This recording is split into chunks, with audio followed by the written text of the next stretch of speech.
Stratton, and this is Morning Motivations with Dan Stratton. So great to have you with us today. Love the interaction that we are receiving from our audience, getting a lot of great comments, a lot of great questions.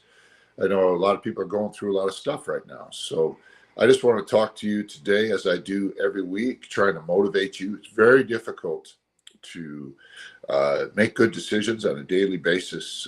It's very difficult to enjoy your life on a daily basis if you're feeling massive anxiety, or if you're feeling a lot of pressure, or if you have no hope. So it's important that we talk about those things, and that you talk about those things kind of in a safe environment, but not just a safe environment, an environment where you can get help and where you can get encouragement, but not just encouragement, some good wisdom and some advice, and a leading in the right direction.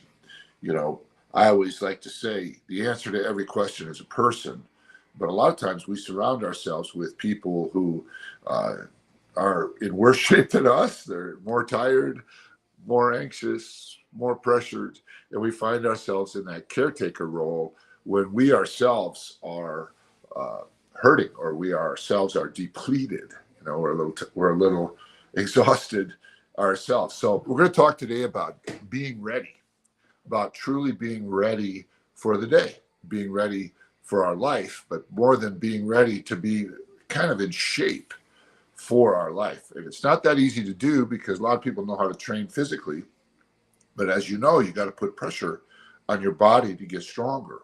You got to put yourself through an exercise program in order to increase your energy level.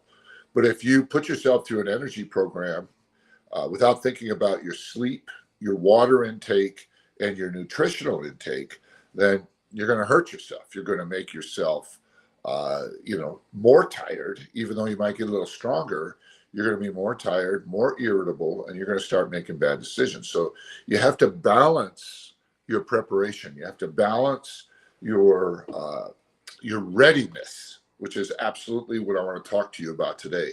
Balancing your readiness so that you are ready. It's important that you think about these things, and I want to say this to you in a certain order. Now, I like to do these morning motivations in about 15 minutes. So you're going to want to take out a pen, and you're going to want to write some things down, because this system absolutely works. It works because it's in proper order. It works because it's set up just the right way. And so you want to think this through. So here's what I want you to do. I want you to be ready, but I want you to start this way, because you got to do a little inventory. What does it mean to begin to get stronger? What does it mean to begin to get more relaxed, calmer, more objective, more hopeful? So all this stuff goes into the mix of readiness, because if you don't think that something good can happen, then you're not ready. And what that means is that you're going to make a decision, probably a decision not to do something, or even worse, not to do anything. You're not going to take any risks. You're going to just constantly be making your life smaller so that you can feel safer. And reason you're doing that is because you're not ready for good things to happen to you. You're not ready for favor. You're not ready for a new idea. You're not ready for a new opportunity. You're not ready for love even. You're not ready. So I want to walk you through this. And so you might want to write these things down. You got to start with your spiritual life. Now, your spiritual life can take a lot of thought, or a lot of defining for you. For me, my spiritual life starts with God. For you, your spiritual life may not start with God, but still the principles will work for you. Now, I strongly suggest that you recognize God in your life, because that opens you up to creativity. It also opens you up to miracles. It opens you up to possibility.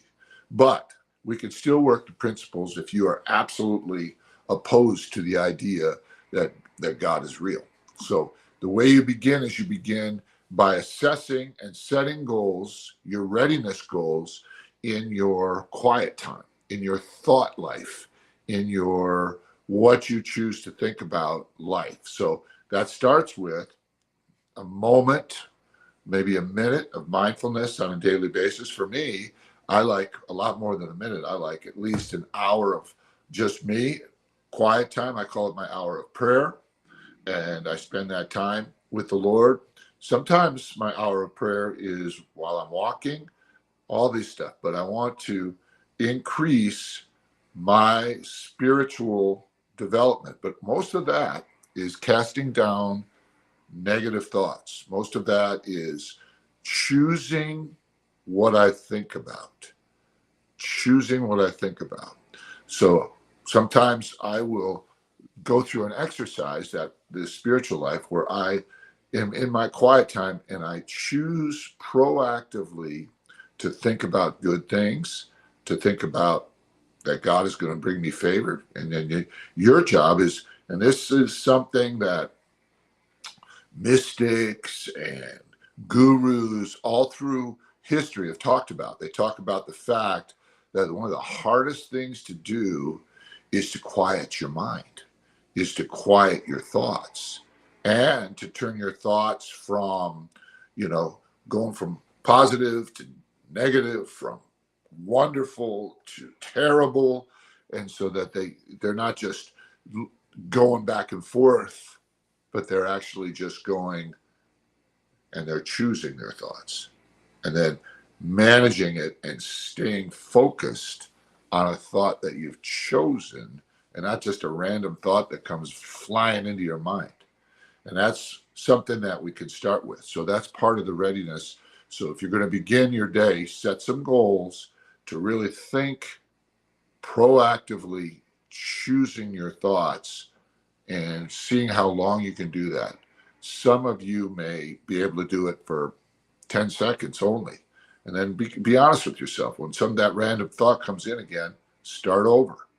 It's just like when you're working out. If you want to get to 100 push-ups, you got to, most people can maybe do 10, if that. And so you got to start, and then you start. Okay. The second thing is physically, of course, and physically begins with at night when you go to sleep, making sure that you get a good quality night's sleep. And then when you wake up in the morning, that you're eating appropriately, that you're not just jamming in a bunch of coffee so that you're jittery again, all negative. So then you begin to train physically. Okay. So start with that spiritual, and then physically, it's really all about your nutrition, your water, your sleep, and your exercise.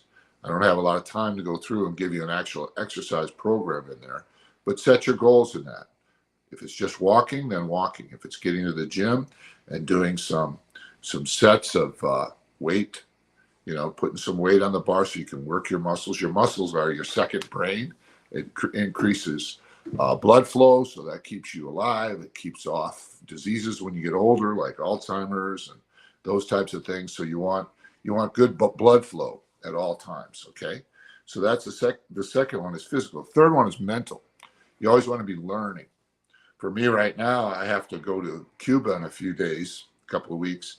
So I've got to work on my Spanish. Okay, so that's a mental goal that I have. So you got to have a mental goal. You got to always be learning. So this is called preparedness. Now, you're understanding this proactive aspect of it. And the third one, or the fourth one, is emotional. Emotional. Check in with how you're feeling. Just check in with how you're feeling. Now, emotional and spiritual go together a lot. Emotional and spiritual go together a lot because how you feel is what it's kind of helps you or forces you to think about certain things. It's like, it's like if you hurt your foot or your hand, you can't help but think about it because there's pain there, there's emotion there. Okay, so you got to start learning to control your emotions with what you think about, and that even goes all the way back to the prayer of learning how to quiet your mind by focusing on your breath. Only be thinking about breathing in and breathing out.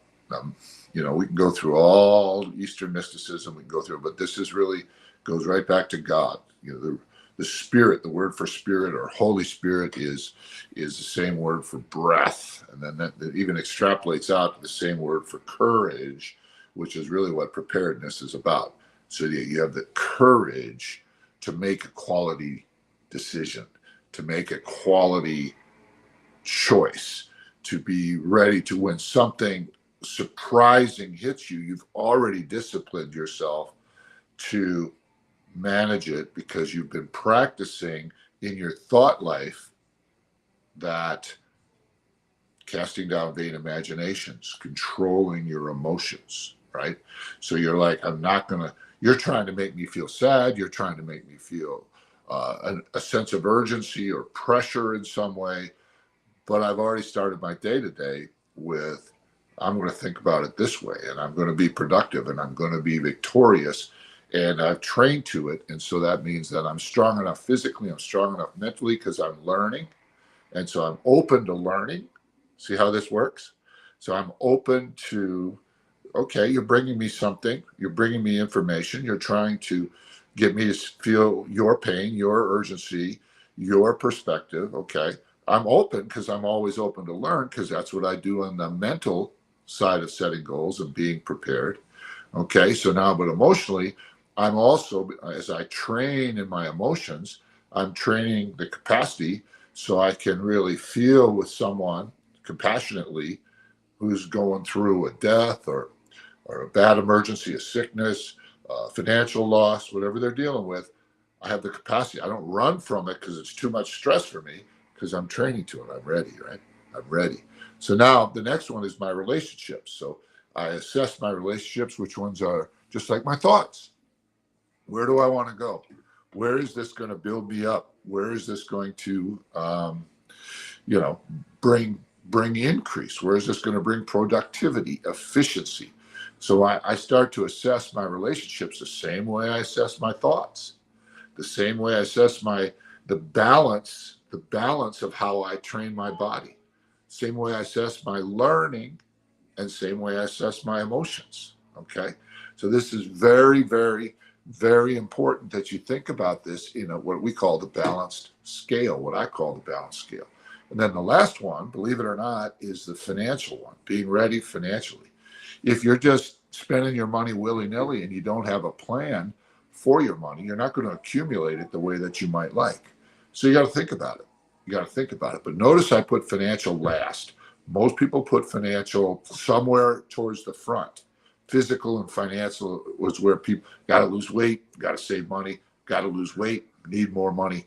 They put it that way. But I'm telling you, if you learn to cast down those vain imaginations, you learn to control your thoughts in your prayer life or in your quiet life, if you're not a believer in God, but then you do that and then go to the physical, make sure it's balanced, water, exercise, sleep, nutrition, set your goals in there, then make sure you're always learning every single day. You're learning new, even if it's in your field. Say, for example, you're in the field of computer programming. Make sure you're learning.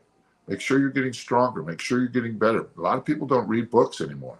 They don't read to get better. You got to be reading to get better. And then fourthly, you got to think about your emotions, but you think about your emotions like your thoughts. Most people think they can't control how they feel about things. I choose every day something good's going to happen for me. I realize that an exciting outlook on the future, a hopeful outlook on the future makes me feel good. When I feel like things aren't going well, when I feel like some foreboding or I'm afraid of something, makes me feel bad. And of course, that makes it harder to train physically, makes it harder to be alone with my own thoughts. So that's why you got to train that way. And then socially, it affects your relationships. Mainly, it's really the other way around. Your emotions begin to affect your relationships. You start having bad feelings about people who've been good friends all your life. Oh, they don't ever call me. How come they don't include me in things? Blah, blah, blah. And it just starts going. But since you've learned to prepare, you're learning a system. So spiritually, physically, mentally, emotionally, socially, relationships, and then financially. Set goals in those areas and prepare. Set goals so that you can be ready. Something good's going to happen for you today. A door is going to open. And that's really wonderful. So I'm glad that you were able to join Morning Motivations today. It's good to have you with us. It's good to have you with us. I hope you can join us from week to week. I'll have another session next week Let us know you're out there. Ask questions. And if we can help you anyway, we're happy to do it. God bless you. Be ready.